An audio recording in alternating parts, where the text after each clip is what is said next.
Hey, it's Kevin DeWitch here and welcome back to the Recording in a Home Music Studio course. In this video, we're going to talk about software basics.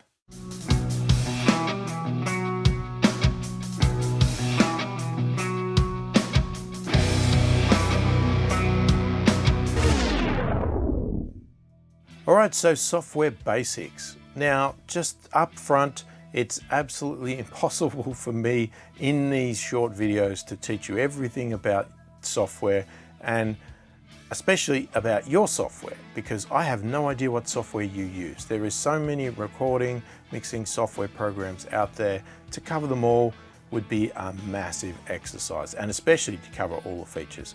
So what I'm going to do is, obviously this is based a little bit more around my software, which is Cubase Pro, but everything I talk about here is the basics and the fundamentals of the software, just key things you need to know and will probably use during recording. So they should be easily adapted to your software, okay? But you will have to go through the exercise of learning your software if you haven't already, and you may just have to refer to your manual and your software to work out the concepts I'm talking about, how they fit in with your software. But I'm going to be showing it from a Cubase Pro point of view, but hopefully you can easily adapt it to your software if you are not using that software. So in the video, we're going to cover the basic things like installation. We're going to talk about project windows, mix windows, the transport controls, play, record, that sort of stuff, how to add tracks, how to arm them, and all the various functions that you are going to need to record in your software. Because if you can't record in your software, then we're not going to get very far in this recording process. So in regards to the installation process. Now, obviously every piece of software is going to be totally different. I already have my software installed, so I am not going to show you the install process, but it should be fairly easy to follow along with your software, okay? You're basically going to get the software on a disk, or you're going to download it from the internet. You're going to run it on your system and it's going to install everything you need. Now, probably the one differentiator between everything is about the licenses and how they function. Every piece of software has a different sort of way of licensing, okay? So you need to sort of understand what the licensing is for your product. Things like Pro Tools will generally use and that could have changed now, so don't quote me on this, but in the past they used a dongle device, which is like a USB stick that had the licenses on there. It was called an iLok. Cubase, made by Steinberg, they use the same sort of thing, which is a USB stick with the license on it, and it's called eLicenser. Right, and it has its own piece of software to manage the licenses, and you can install multiple licenses, okay? So with eLicenser, you can install licenses for various Steinberg products and plugins and whatever else from Steinberg. iLok can be Pro Tools, but it can also install licenses for lots of plugins. Because I used to be a Pro Tools user and I own a lot of plugins that use licenses off an iLok, I have an iLok, as well as I have the Steinberg eLicenser. So I have two USB sticks for that. On top of that, then there's licenses for plugins that can be different as well. Those plugins could be licensed through the internet, they could be through a dongle, they could be through just a code, they could be through anything. And that's the same for the software, right? Various different software products use different things. Some, like say Persona Studio One, maybe just having an account on their website and it has a license on it and it authenticates over the internet. So you just need to be aware of what the license system is for your product and how to install it, because obviously the software is not going to run without a license. Now, a lot of these topics I'm talking about, I'm going to show you in screen captures as well, because it's obviously easier than me just standing here talking and explaining them to you. It's better for me to actually show you what I'm doing in Cubase Pro. But one common sort of topic let's just talk about is the word projects. Okay, so projects in Cubase, or I call them projects, I think Cubase still calls them projects. It's basically a song, okay? And that's the way I determine it. You start a new project, you're basically starting a new song. So every song is a project. And every one of those projects is saved in a separate file, possibly in a different folder. However you structure your recording process and your file system, It's going to have its own set of settings, it's going to have its own tempo. a BPM, it's going to have the bit rate, the sample rate that you're going to set up, and all of those settings are basically can be identical across every project, but they can also be different across every project. Now, each one of those projects is where all of your tracks are going to sit. Okay, so when you add all your tracks, whether they're virtual instruments, whether they're audio recordings of like guitar, vocals, bass, drums, all of that is all going to sit in that project, and that's going to again create that song where you're going to go from recording to mixing to mastering, whatever the process is going to be.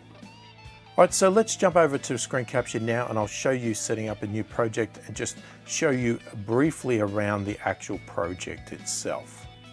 All right, so we open up Cubase, and basically to start a new project, it will most likely default to this Steinberg hub thing here.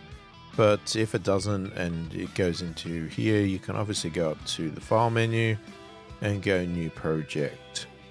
So we get many options here, and you can pick some predefined templates across the top, you know, mastering, production, scoring, recording. Obviously you can go for your recent, which will give you your history, and you can go into the More tab. The More tab is where it will show you templates that you have created and saved yourself. So when you create your own templates, that's where they will appear in More. And we just pick whatever we want to create as a template, and we can go create. Now, if we didn't have one selected, or we can select empty, we can then just go create. You can see it'll either be set for prompt for project location, or you can use the default location that is here, which you generally have predefined when you set up your software for the first time.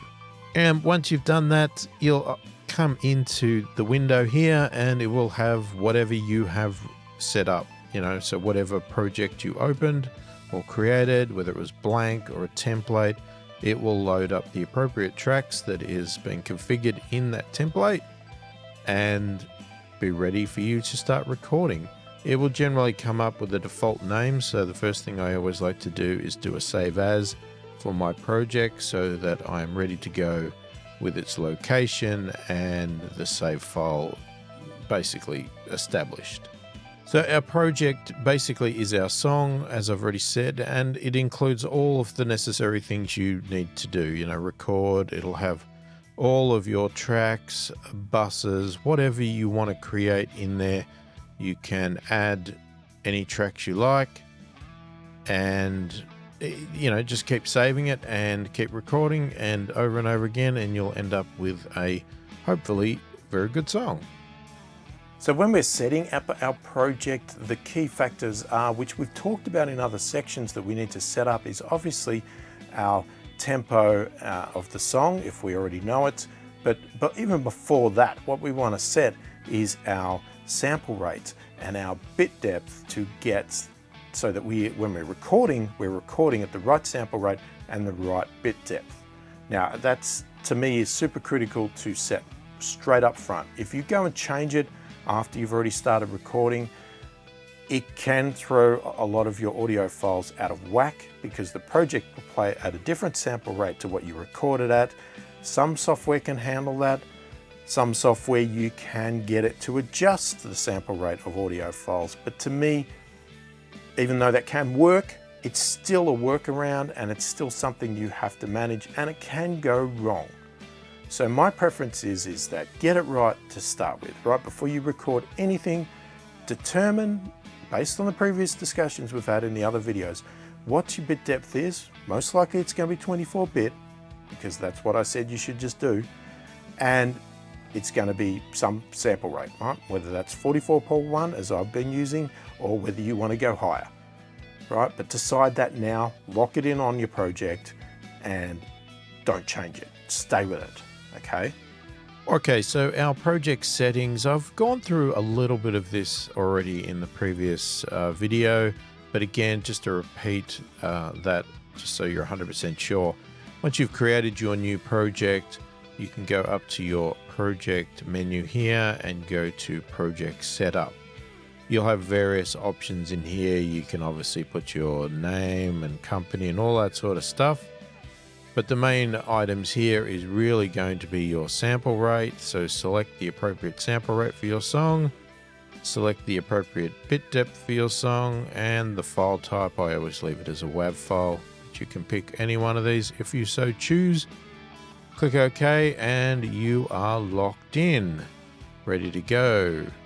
Now, there's many other settings you can, configure in your program, but that's obviously the main element there. We want to make sure that we have that right first off, so that every file we record will be already in that format of the correct sample rate and bit depth that we choose. Now, the other key component to getting set up in your software, and this can be project determined, like each project could be different, but most of the time it's actually across the entire software, okay? So again, like I said, some settings can be project-based, but some can be your entire software setup. And what we're talking about here is inputs and outputs, okay? So we obviously need to set up what inputs we have coming into the software. Now, our audio interface may be already set up and we know what's going to be plugged in, but the thing is, our software doesn't know that. So what we need to do first off is tell our software what audio interface we're using on our computer, because you might have more than one, or it just may not know which one to use. And then once we've done that, we then need to tell it, okay, what are the inputs? And you can give them nice labels so it's nice and clear what each one is. If you have inputs locked to instruments, you may have interchangeable ones, so you may want to give them just a general name like mic 1 or something like that if it's something that you use for multiple instruments. But then you also need to set your outputs, because you need the software to be able to play out to your audio interface so that you can hear it in your headphones or in your studio monitors. Now, if this is a new install of your software, one thing to keep in mind is that there is some settings that need to be applied for your audio interface. So the first thing you need to do, and these may stay the same once you've done it once, okay? So I don't think it's per project setup, but let's just run through it anyway, just in case. But it's a good idea to check before you start recording in your project to make sure it is all set up right. So assuming you've already installed your audio interface into your system and your operating system and all the software is installed, you're going to go up to Studio in Cubase Pro, go to Studio Setup. Now, if you go down to VST Audio System, you'll most likely see a drop down here. Now, if I show you a drop down here, you'll see I've got a few options. You want to find your audio interface, in my case, Universal Audio Apollo Firewire version, and you're going to click on it, and it may say switch. So we're going to switch over to there, and then there's some other settings here, which I'm not really going to go into, but you can start off with just default settings, and basically you install that, you click OK, and your audio interface has been configured to be the primary thing for your Cubase project or your Cubase software. Now, if we go back in here, we can then see if we click on the actual bit just below it, where the interface is now, we get a few other options. Now, we get a control panel. Now, if I was to click on that, it will open up my actual audio interface software control panel. So in this case, it's opened up my UAD, where I can change some settings like the buffer size and a few other little things that you can do on that interface. But all of them are going to be different, so depending on what yours is, that's what it's going to come up. But what we're going to see here is also our inputs and outputs. All right, so at the top of mine, I've got my ins, and down here in the blue, I've got my outputs. Now, it's going to set them up in some sort of default manner. So you can just leave it as is if it looks okay, or you can adjust it. Right, so we've got, and the amount that you see here is going to depend on your audio interface, right? I've got quite a lot of inputs on my audio interface. It is a big interface, so there's a lot of options there. But let's just run through the ins, right? So just basically, as I said, the first channel here shows you whether it's in or out. Then it has a port system name, and that cannot be changed in here, right? That is locked. It is just what it is called, but it gives you a hint at what it is actually doing and what its purpose is. Now, you may need to cross-reference your actual console or whatever you've got in your software for your audio interface to see what's happening, you know, because I can give mine names in here as well. But you also might want to come in here, okay, and go, all right, that's in input 1, and you can go here and you could rename that. So you might want to say vocal mic, right? You can name it, enter it, and you can do that for all the interfaces. So if you had another one, that could be something else, or in my case here, that might be, you know, the camper, whatever. Just set that to whatever you like. And then the last two channels here, one is it shows whether it's active, and depending on your audio interface, that will depend on whether it thinks there's something plugged in, whether it's live, whatever else. And the other one is visible. So for instance, in my case here, I have a lot of inputs, and if I say, well, I'm never going to use any of these ADAT inputs, oops, I could untick these, so that when I go to use the software, they're not visible. They don't, you know, mess up my interface and show inputs that I just never want to access. At the moment, I just leave them all on, but that's just me. I know which ones I want to access and everything else. Now, I'll show you where they get set in a moment, but let's just run through this. And then our other section, obviously, as I said, outs. So we've got our outs, and it'll detail all of the outputs that your audio interface has. And again, the numbers will vary depending on your audio interface. You may have as many as I do. You may only have 1 and 2. So in my case here, monitor left and monitor right, they're basically my main outputs for my speakers. And again, I can rename those to something that I prefer if I choose. It shows that they are active, and again, I could hide it if I want to. I'm not going to for obvious reasons, but I could hide some of these outputs if I don't want them to be visible. And once you've got all that set up, just click OK. I'm going to click cancel because I don't want to do anything with it. Once you've got all that set up in your studio setup, the other place to go is the audio connections. And if we look in the audio connection section here, this is where you can really customize it. And this is why I didn't really name the other inputs, okay? And it's mainly because you can name them all here as well. And you can actually save presets. So if you have different setups, like I have here, where I use a different interface or something like that, if you have multiple audio interfaces and you want to switch, you can save presets once you set them up. So in regards to here, in our imports, we basically set up a bus, and we can connect that to our audio interface and our port of choice, okay? So if I wanted to add a new bus, I can click on add a bus. It comes up, it asks, you know, how many ports do I want to add? Are they mono or stereo? And I can give them a name, right? And let's just, I'm going to give it a name of test, and I want it to be, we'll go stereo. All right, I'm going to add it. Okay, so you'll see here it's created a new interface down here as test.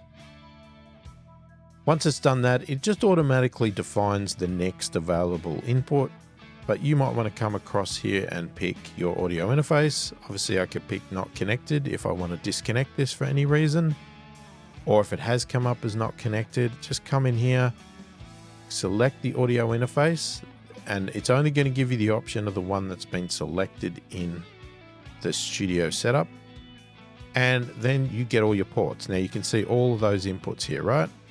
So these are all the inputs that we had before. So you know how I said that if you don't want to see this giant list and you never use certain ports, you can hide them, make them not visible, so they just won't appear. And then you can pick which one you want. Now it's automatically picked these two because I've already got most of them set up. So in my case here, I have mic 1, it's set up as a mono track, and it's set for the audio interface, and I set it to that very first port. Then I have a DI that's also mono, and it's set up to be the second input on my Apollo. Then I have a stereo one, which is called a Beat Buddy, but it's actually not that anymore. And it's set up for tracks 5 and 6. And then I've got this camper one, which is set up for lines 3 and 4, and synth drums, etc., set up for 7 and 8. And then there's this one here that we added for test, which I can also now come in here and go remove. So if I want to delete it. So we set all of those up, and then we can come across and do the same thing for our outputs. So again, we can have as many outputs buses as we like. We can add a new one and whatever else. You may just have one because you may only want to have one audio interface. So in regards to this, so these are my studio monitors. I've called it Focal monitors because that's the brand they are. I made it stereo, obviously left and right, and then I can add it to the audio interface and it'll pick which next available outputs are, and I can obviously change them to the main outputs if I wanted to. And you can create more. So if you've got multiple outputs on your audio interface, this is where you do it. You can set up the headphone, and you know, in my case I've got a reamp port. Now in Cubase Pro, we also have a feature called Control Room, and that's why these show as not connected. And the reason they show as not connected is because the Control Room is actually doing it. Now that's a little bit above what I'm showing here, but I'll just give you a brief. If you turn on Control Room, which is this section over here, which I'll show you there, this is where you can set all that up. So if you're setting it all up in Control Room, then you don't set outputs. You set your inputs, but you don't set outputs. You set these. And you'll see here that, again, instead of called a bus, now it's called a channel. Again, I can save presets. And in this one here, again, we have a channel that's called Focal Monitors, and that is set up for the main left and right. So they're the very first outputs on my UAD Apollo.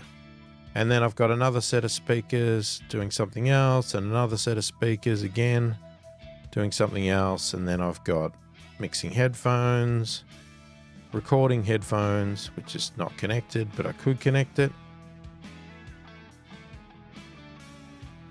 And they actually appear on this control room at the bottom here. So I could switch between various speakers, as you'll see up here.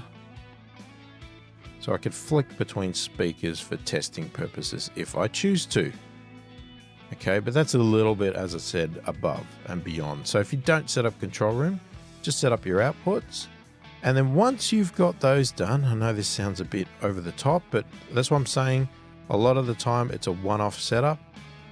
Then once you're in and you create your tracks, say this bass amp one, now we can set our inputs. And these are the inputs that we just defined in the audio connections. Right, so in my case here, my bass is going to be set to Kemper. And our outputs can be various things, all right? So I've got outputs going to a bus, but here's our true outputs up the top here, okay? So depending on whether you're routing to buses or not, that's going to change your setup. So if I actually go across to the buses, they're then going to go out to a main mix bus, but you'll see the main mix bus is set to go to my Focal monitors so that I can hear it. But that is just the output. So we can still use the control room to hear out other sources if we so choose, because this is a monitoring area. But that's where we're actually routing our output to from a sort of bounce down point of view, right? So that's how we set our outputs, and that's how we set our inputs. All right, so we'll step through them more individually as we do the recording, but that's a bit of an overview of setting them up. So in Cubase Pro, we have two major windows. One is the projects window and one is the mix window. Now, The mix window probably sounds a little bit obvious there. It's more around mixing, and what you get is an overview of all your tracks with faders and things like that. And that's where you'll probably sit when you start to do your mixing side of things. The other window is the project window, and when you look at that one, you get the visuals of all your tracks and the audio files that appear on those tracks. So this is really the window that I'm going to sit in pretty much most of the time when I'm recording. Now you can do a lot of the mixing functions in the project window as well, so you don't feel you need to go to the mix window, but you will need to be in the project window, right? There's no getting around that, because it's not impossible to record in the mix window, but you just can't see the audio. It's not really set up to do that. So the project window is obviously the key one. So, you know, we need to get to know that, and you're going to see there's all the tracks laid out, all the buttons there, and everything you can access there. Alright, so when we first open up Cubase, more than likely we're going to be straight away into our project window, and this is what we refer to as our project window. Alright, and there's lots of things we can do in here, but you can see we've got all our tracks. Once we start recording, you're going to see audio appear on here. We can pretty much control everything we want. We can enable track recording, we can listen, we can go into the E channel where we can play with some equalizers, load inserts, anything you want we can do pretty much from this window, right? You don't need to go to any window else that you don't want to. Right, we can access stuff on the side here, mix meters and control room and media and plugins, whatever you want, you can get there. And this is where we're going to do all our editing and recording. You can see down the bottom here we have transport controls and all that great stuff. We can sort by folder, you know, put things in folders. We can mute solo, anything there. But you can also see on the side here, if we actually select a track, we then have all of this functionality here. Now, these things can also be hidden if we don't want to see them. So we can up here hide certain windows. So we could say get rid of that very left one, or have that in. We could get rid of the right one if we don't want to. And we can even show another one down the bottom, which can then show our sort of mix window. So this is where if you want to actually do everything in the one window and never switch to a mix window, you can open this one up here and you can switch between various things. You can also, you know, show a toolbar, you can expand it or shrink it, whatever else. But then you can also switch across to some audio editors, a sampler, chord pads and various other things in this bottom little tab here. Now even on the side here we can switch across to various things like a track, an editor. We can do visibility, so if we wanted to, let's get rid of that. If I wanted to hide like all of these tracks and just show this buses group, I can do that, or I can put them all back in and show everything again. Now when we have a track selected, you'll see if we're in the inspector, we also have all of these controls over here. So again, we've got our mutes and, you know, monitors. We've also got a volume. We've got some panning controls. Here's our inputs and outputs. And we can expand all these other items like track versions, chords, inserts. Here's our plugins. We can go to our channel strip, that's the embedded Cubase one. We've got our embedded equalizer, again Cubase one. We can show our sends, direct routing, and here's our fader. So now we can do our mixing if we wanted to from this fader. We can even have a notepad and some sort of quick controls. Right, so this is what I'm saying. If you prefer to work in one window, you can do everything from this project window. This is really the main control for the entire program. You've got all your editing tools up here and lots of functions that is impossible for me to teach right now, because it would take a long time to teach an entire course on Cubase, and that's not the point of this video. And then, as I said, there is the mix window, which is more around mixing. You can use it in recording as well to make some adjustments and lay out your tracks and all that sort of stuff. But more likely, as I said, this is going to come into play in mixing. It's not something I use that much while I am recording. All right, so alternatively, here is our mix window.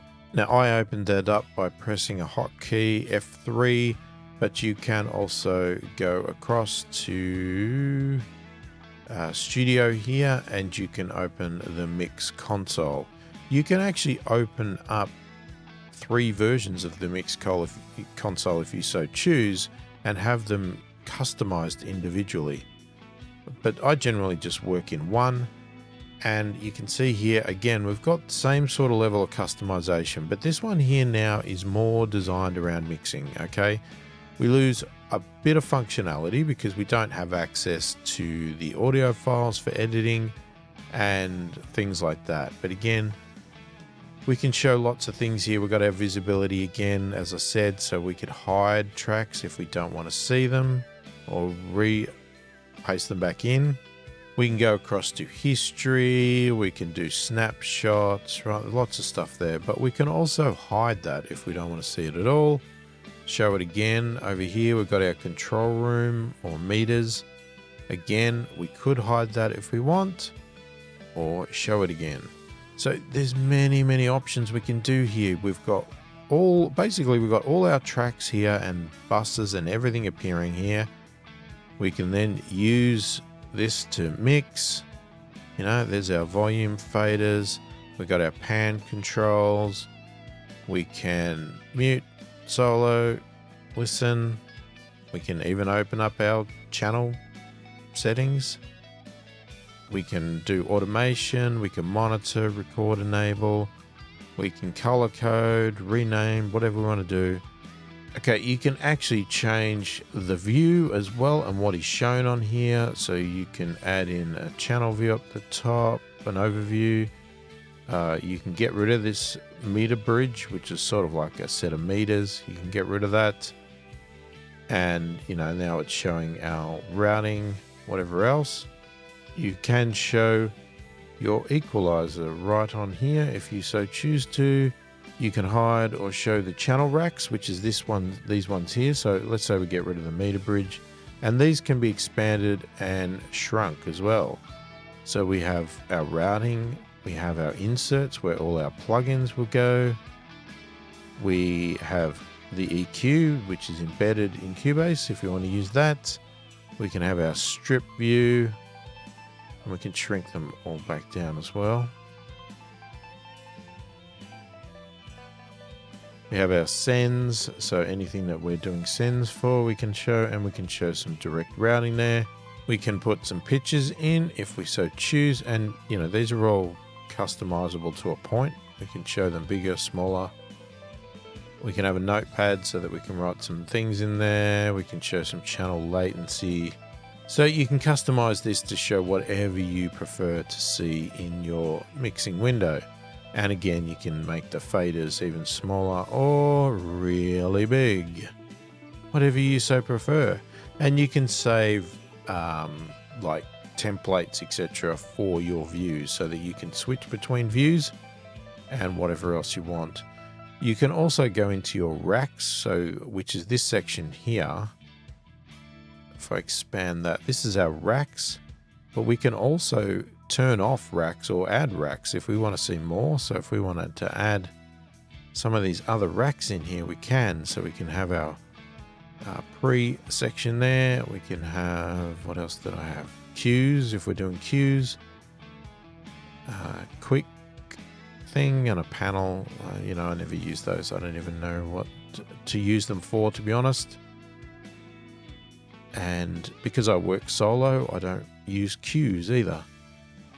And I don't really use the pre's too much, but they could be added there. That's fine. You know, whatever view you want, it's possible to do it there. So this is why I say, you know, it's obviously called the mix console or the mix window, as I refer to it as. And this is where I would spend a lot of time while I'm mixing. Not the greatest place to work from for recording, because I prefer to be able to see our audio being recorded on the screen. All right, so tracks in Cubase are basically where all of our recording stuff is going to go. This is our key thing for creating our song. We're going to have audio tracks, MIDI tracks, instrument tracks. We can have buses, effects tracks, all that sort of stuff, right? And you'll need to get to know all of those in your software if you don't already. Obviously, we're going to be concentrating in the recording phase on audio tracks and MIDI tracks, which MIDI tracks and instrument tracks are sort of almost interchangeable. You know, they're very slightly, but to me, a MIDI track is just an instrument track without the instrument on it. Obviously, I'm not an expert on MIDI tracks, so feel free to correct me if that statement is totally wrong. But most of the time I'm going to be using an instrument track because that's what I'm creating. I'm creating instruments, virtual instruments, and I'm going to be using obviously audio.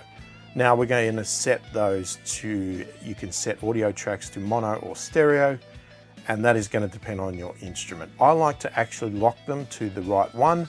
Some people and some different types of software will create every track in stereo no matter what it's recording. I like to actually differentiate mine. So if I'm recording a microphone, which is one microphone, that is a mono input. So I will set my track to mono. If I'm recording a multi-effects unit or something like that, which is passing stereo out, then I'll set it to stereo. Okay, so tracks is basically a key element of our song or project. It's where everything happens.